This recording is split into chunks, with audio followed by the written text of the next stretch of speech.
Olá! Hoje nós vamos passar por várias locações dos filmes do Harry Potter, de Outlander e do 007. Tudo nas terras altas da Escócia. Vamos lá?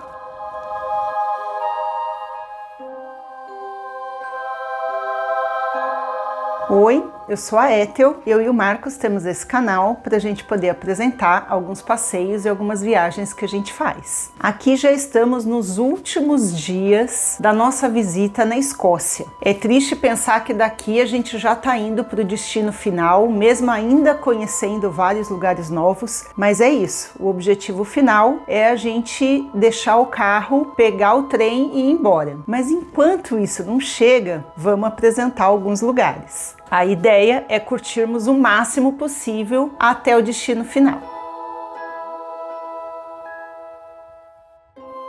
Naquele dia nós saímos cedo da acomodação e fomos para um lago lindíssimo, extremamente tranquilo e com uma luz espetacular.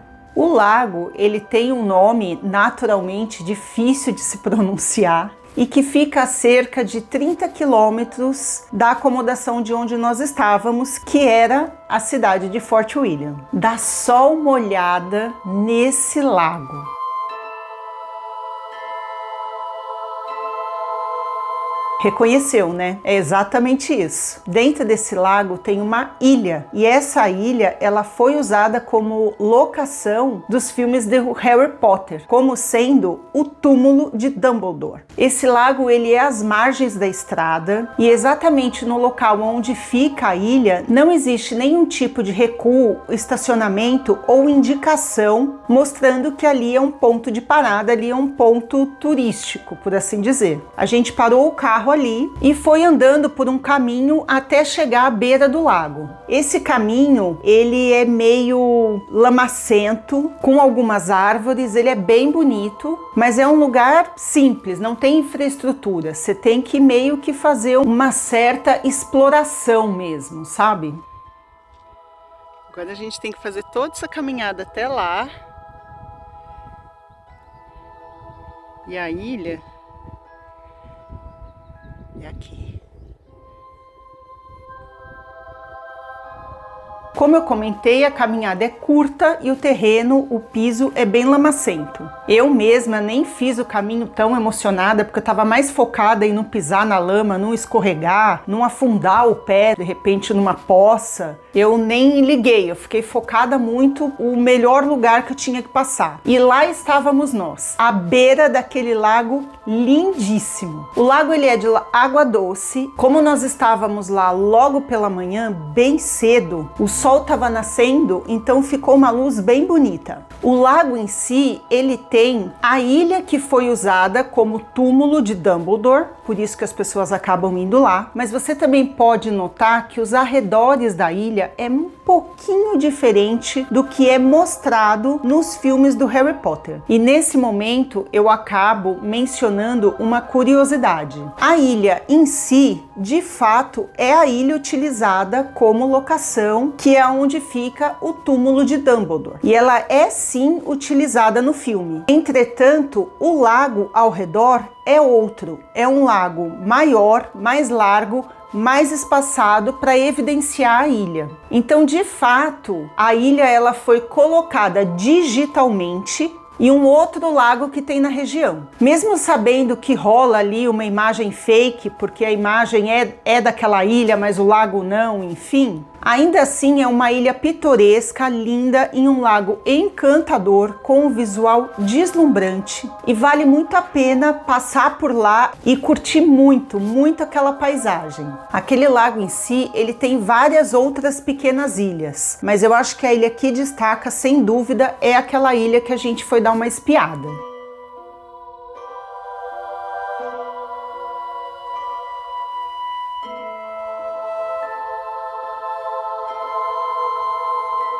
Mesmo a região não sendo prática para a visitação da ilha, a movimentação dos fãs do filme faz aquele lugar ser bem agitado. É importante ressaltar que o lugar é extremamente pitoresco e dá ótimas fotos.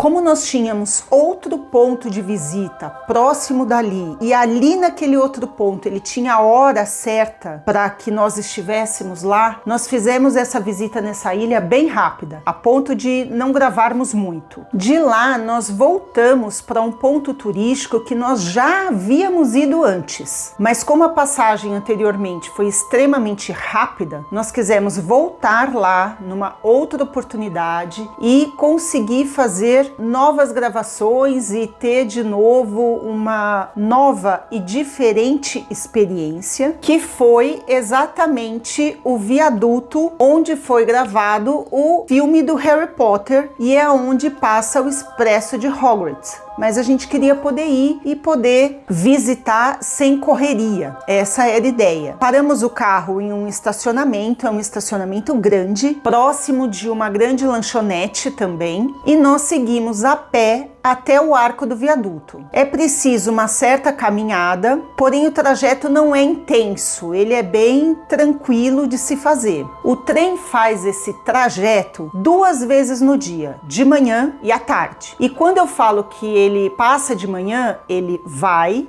e ele volta. À tarde, ele vai e ele volta. Então, equivale a 4 passagens por dia naquele viaduto. Se você quiser ver o trem passando de frente, é possível você se programar nos horários e saber em que lado do vale você deve ficar. E assim foi. Nos preparamos, ficamos ali na contagem regressiva.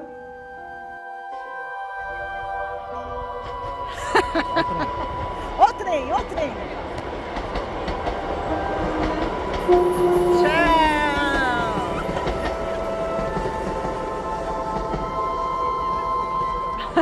Tá rodando tchauzinho da janela. Pegamos um lugar mais ou menos parecido com o do filme, não exatamente, mas muito parecido, e com uma visibilidade boa do trem. Nós ficamos aproximadamente 40 minutos, 1 hora esperando, e o lugar estava relativamente vazio. Quanto mais perto do horário do trem passar, mais cheio foi ficando toda a volta, todo o lugar próximo de onde nós estávamos. Mas para não falar do viaduto somente como locação do filme Harry Potter, o que podemos considerar como fato histórico do viaduto para que possa ser contado e que faz daquele lugar ser um lugar relativamente famoso ou no mínimo pitoresco, mesmo antes das filmagens do filme. O viaduto é um viaduto ferroviário localizado na linha dos Highlands e foi construído entre 1897 e 1901. Ele foi um dos maiores viadutos construído inteiramente em cimento, naquele período pelo menos. Ele tem 380 metros de comprimento e 21 arcos, sendo que um dos arcos mais altos ultrapassa a 30 metros. E isso por si só já é um feito histórico, principalmente se você considerar a época de sua construção. Mas claro, ele é famoso também por ser cenário do filme do Harry Potter. Ali passa o Expresso de Hogwarts. Vários tipos de trem passam naquele viaduto e com objetivos variados. Tem tanto trens de passageiros convencional, independente de ser o trem que a gente estava esperando, mas também passam trens de carga ali. E claro, tem o nosso ilustre trem turístico puxado por uma locomotiva a vapor. Se isso já é apaixonante quando a gente visita e encontra um trem a vapor aqui no Brasil, imagina estando lá na Escócia. A intenção de manter aquele tipo de locomotiva na linha ferroviária era abrir realmente uma rota turística para toda a região, principalmente para as partes mais remotas das terras altas, como é o caso da cidade de destino final desse passeio. Em 1967, o trem a vapor foi retirado da linha, mas os protestos e as reivindicações foram tão grandes e o principal, a diminuição dos passeios turísticos feitos naquela linha por conta da falta da locomotiva a vapor,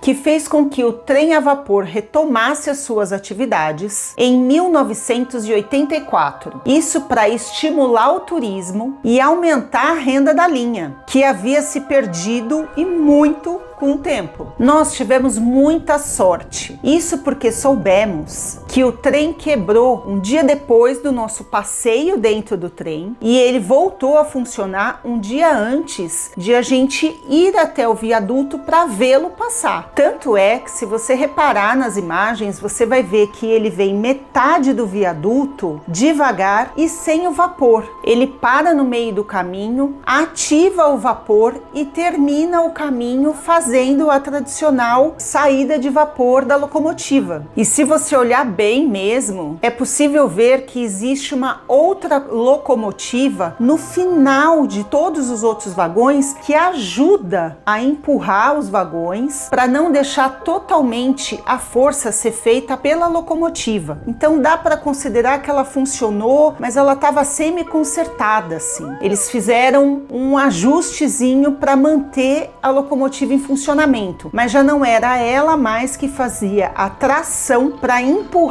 os demais vagões, que seriam os vagões de passageiro. Ah, ficou feio assim? Não é assim que parece no filme? Não ficou da mesma... não ficou, mas foi emocionante da mesma forma. Quando nós estávamos lá, a gente soube que essa locomotiva, ela é uma locomotiva que já quebrou algumas vezes desde o retorno dela. E por conta disso, eles consideraram a possibilidade de tirar essa locomotiva de utilização. Mas a cidade de destino, ela é uma cidade basicamente funcional para o turismo. E se você tirar essa locomotiva e diminuir a quantidade de visitações, não é só a linha que não se torna lucrativa, mas a cidade final pela qual ela para também fica fragilizada economicamente. E isso fez com que houvesse uma forte pressão por parte dos moradores para que mantivessem essa locomotiva e o turismo que já era mundialmente conhecido. Nós vimos alguns vídeos onde a locomotiva estava funcionando em sua totalidade. E o trajeto era feito igual ao que aparecia no filme. Mas ainda assim, a experiência foi fantástica. Eu nem liguei com essa particularidade de que a locomotiva ficou parada por um período, de que ela veio uma parte sem ter o seu vapor e tudo mais. Eu achei emocionante.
Várias vezes quando eu assisti o filme no Brasil, eu pensava, nossa, já pensou ir nesse lugar? Deve ser genial. Quando nós fechamos a viagem e falamos, sim, nós vamos para lá, eu assisti o filme e falava, gente, eu não acredito que eu vou estar nesse lugar. E no dia que nós estávamos, eu falava assim, não é possível, isso não pode ser um sonho. E eu acho que foi isso que eu tive, assim, todo o tempo. Eu falava assim, isso não é um sonho, isso não é um sonho. E eu vou falar, se vocês acharem que isso é bobeira, ok, eu vou entender. Mas eu acho que eu criei uma expectativa tão grande. Parece que aquela adrenalina que eu tava ali de ficar tentando segurar a emoção, parece que ela baixou. E ali, gente, foi uma emoção que eu não consigo descrever. Tem muita coisa que é engraçada, né? Porque a hora que o trem terminou de passar, algumas pessoas do trem estavam tchauzinho e muitas pessoas que estavam atrás da gente batiam palma por estar vendo aquele momento. A hora que ele passou, eu falei,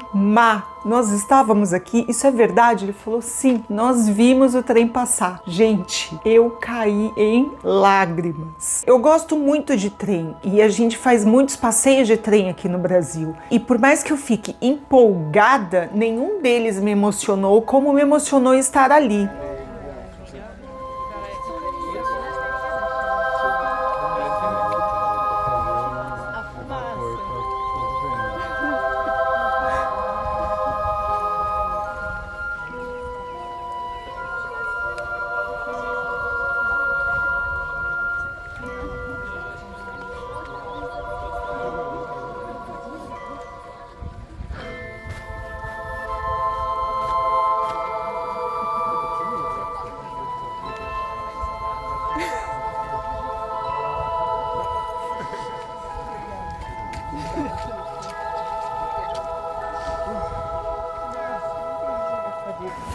Agora que a manteiga derretida lembrou de toda a cena e já chorou tudo que tinha que chorar, de novo, eu vou comentar de um outro lugar que é bem próximo dali. Na verdade, é do lado oposto da pista da onde nós estávamos. Esse lago, ele vai para minha coleção de lagos pelos quais eu não vou conseguir pronunciar o nome dele. Mas é um lago de água doce, com 28 quilômetros de comprimento. Ele foi formado na última idade do gelo e é considerado uma área de proteção ambiental. Mas como a gente gosta de conectar os lugares com fatos históricos, ali, aquele lago foi o ápice da Revolução Jacobita em 1745. Eu não lembro se é 1745 ou 1746, eu vou procurar. No vídeo que nós comentamos sobre a Batalha de Culloden, nós contamos que o mais jovem e ainda vivo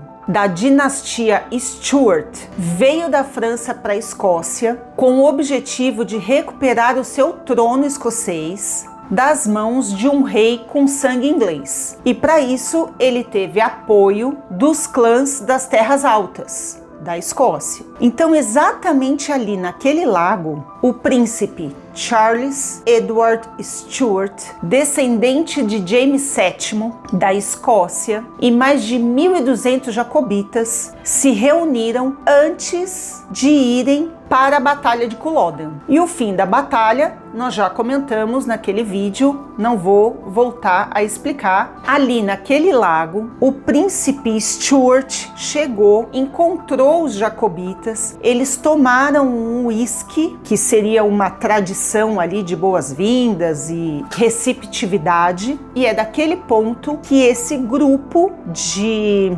guerreiros saem para encontrar soldados ingleses e combaterem o domínio inglês. Por conta deste fato, ali tem um monumento de 18 metros de altura chamado Unknown Highland.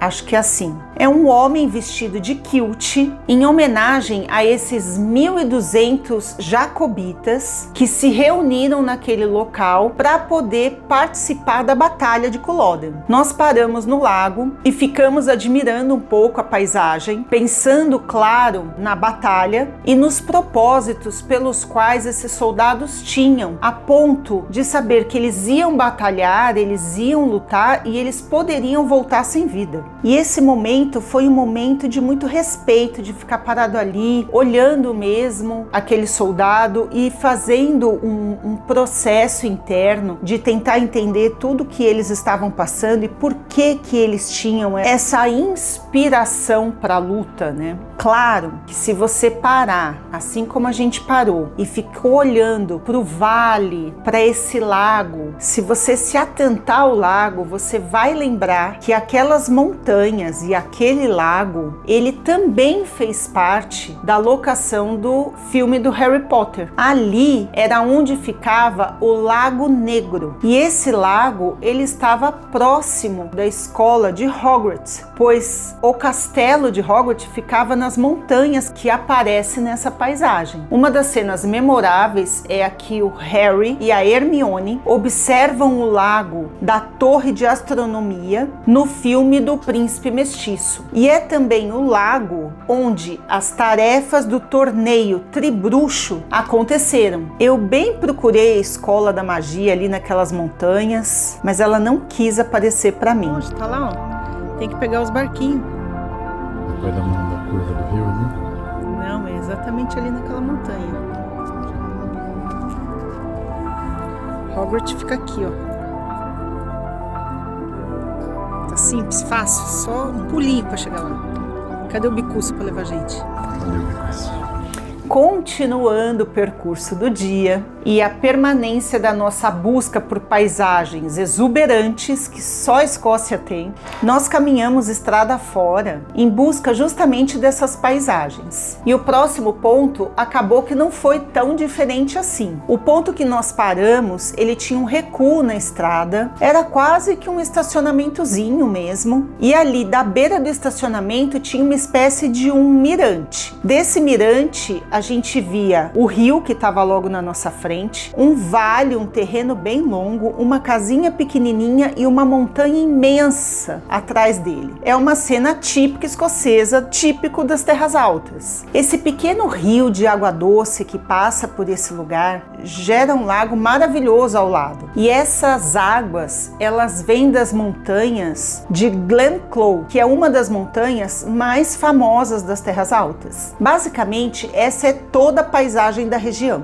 Eu facilmente passaria um dia inteiro andando por ali e curtiria sim meus dias de férias numa casinha ali no pé da serra, exatamente como aquele cenário que a gente estava vendo, curtindo toda aquela natureza. Aliás, você acredita que aquele vale é considerado como um dos mais bonitos do país? Eu acredito piamente. No período em que nós estivemos ali naquele lugarzinho, nós vimos que ali realmente é um ponto turístico, porque vários guias param com suas vans e os turistas param ali para poder visitar o lugar. Geralmente os guias pedem para as pessoas ficarem até a altura da ponte e não passar, porque quando você passa da ponte é terreno com o proprietário daquela casinha que está lá no fundo. Embora nós não estivéssemos com aquela excursão onde o guia deu essa orientação, nós achamos por bem seguir essa instrução do guia e realmente nós não passamos da ponte. O que eu achei muito interessante é que nós paramos na ponte para fazer uma gravação, para fazer umas fotos ali, então ia pegar a ponte, o rio, a casinha, a montanha, ia ser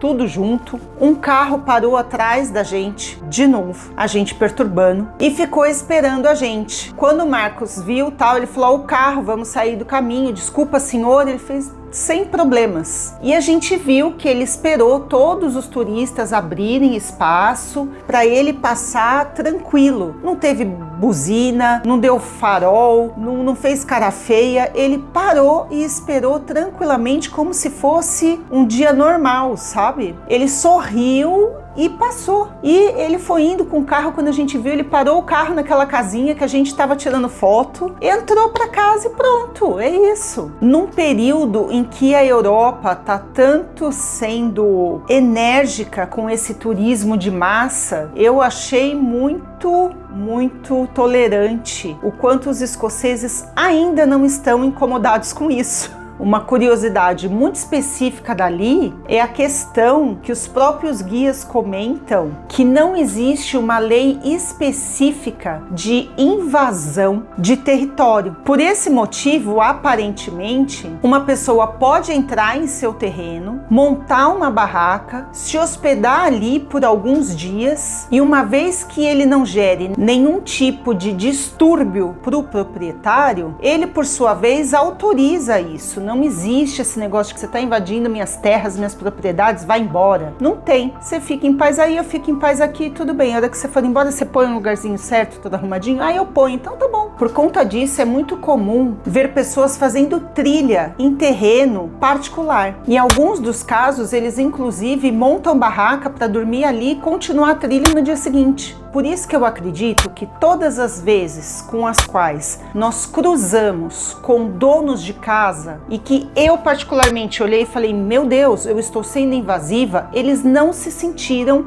invadidos. Talvez seja por causa esse consenso de que a invasão é diferente do que a gente considera aqui. E ali, quando a gente estava na ponte, que o dono da casa com o carro ficou esperando, talvez seja uma situação muito similar. Ele não sentiu que ele estava sendo invadido. Eu ia me incomodar, gente. Depois de ficarmos ali um tempão olhando aquela paisagem e admirando aquele lugar, nós fomos para o próximo destino. Aqui serve a gente abrir um parênteses. Quando a gente colocou o destino que a gente queria no Waze, ele levou para um ponto que não foi o ponto que a gente queria, não era o lugar que a gente queria ver. Então nós perguntamos para aquele guia que nós vimos ali no último ponto turístico e ele olhou mais ou menos o que a gente falou e falou, olha, eu não sei bem se é esse o lugar que você está falando, mas você está falando que é o lugar mais bonito de Glen Clough. O lugar mais bonito para mim é esse aqui. E aí ele deu uma indicação certeira, tantas curvas para a direita, tantas curvas para a esquerda, aí você vira aqui, você vira ali, você para o carro naquele recuo que você vai estar no lugar que eu considero o vale mais bonito para visitar. Eu falei, ok, então vamos. E foi exatamente o lugar que eu queria conhecer. E realmente é o Vale Esplendoroso.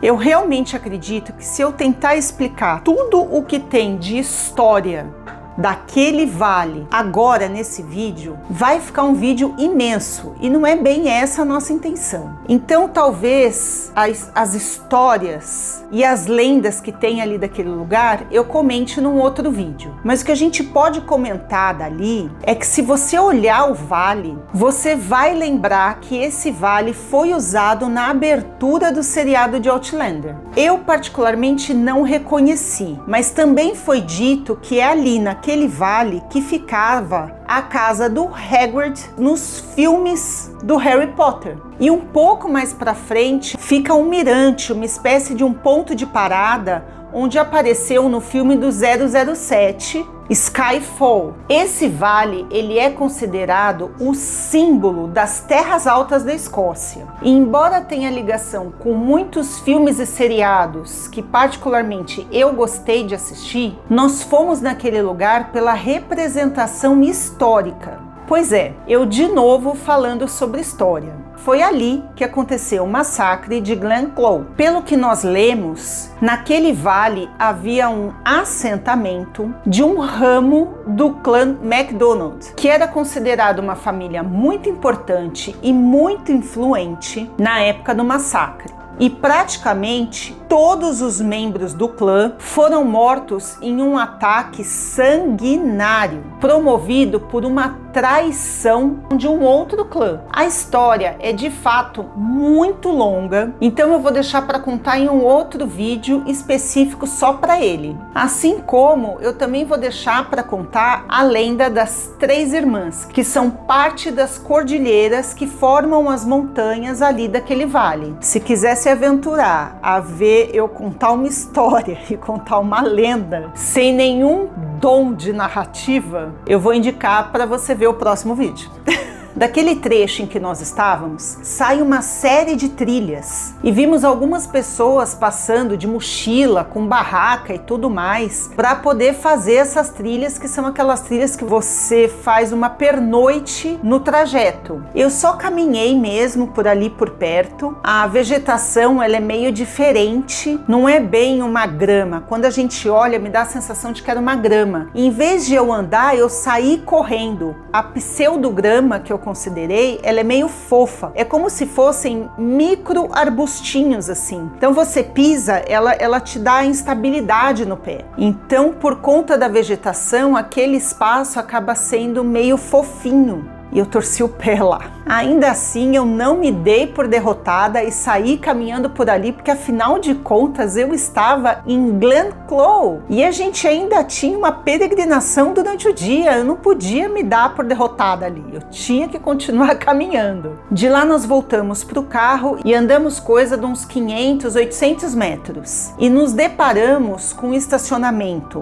bem maior do que aquele que nós estávamos, também com muitos carros, a ponto de sim, não encontrarmos lugar para parar. Ali seria uma espécie realmente de mirante para as montanhas das Três Irmãs. E eu acreditei que ali teria alguma coisa sobre a lenda que eu tô comentando há algum tempo. Mas o que é famoso mesmo, importante que a gente viu, é que ali tem as saídas de trilhas. Como nós estávamos no começo da primavera, apareceu um solzinho mais ou menos, o povo vai para a rua. E aquele lugar em especial estava lotado. Especificamente aquela região foi uma das poucas regiões que a gente pegou nublado, não estava um tempo assim irradiante, a gente não viu o céu azul. E ainda assim o povo estava na rua e estava fazendo trilha e estava se sentindo confortável com a temperatura. Nós vimos as montanhas de longe, mas logo a gente foi embora. E de lá nós voltamos para nossa cidade base, que seria a cidade de Fort William,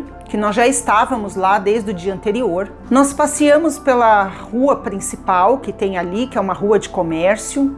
Entramos em algumas lojinhas, vimos algumas coisas. Paramos em um lugar para jantar, que na verdade é o mesmo lugar que nós jantamos na noite anterior, porque a gente achou assim a qualidade da comida muito boa e o atendimento também. E voltamos para casa para descansar. Como deu para perceber, o dia foi basicamente para nos aventurarmos pelas paisagens das Terras Altas. E eu acho que deu para entender um pouquinho da parte geológica daquela região, o quão montanhoso é, o quanto de rios tem ali, principalmente rios que descem as montanhas, que são então rios, muitos deles são rios de degelo, com paisagens e cenários um mais espetacular do que o outro, e que sim, em alguns pontos você consegue identificar alguns fatos históricos muito representativos para o país, embora não tenhamos contado aqui, mas de novo vou falar, assiste o próximo vídeo.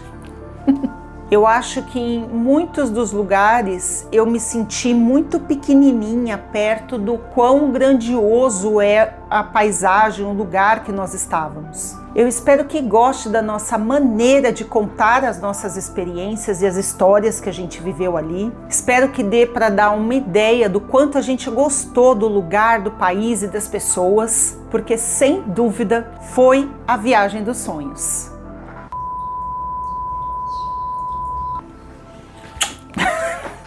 Na testa. Eu me senti uma criança realizando um sonho. Talvez o seu sonho não seja ver o trem do Harry Potter, por isso pareça tão bobo. Mas se você tiver um sonho, não importa qual, sem julgamento, você vai entender a emoção de ter realizado esse sonho. E isso já vai me bastar, é o máximo que eu vou conseguir mostrar, vislumbrar do que eu senti ali.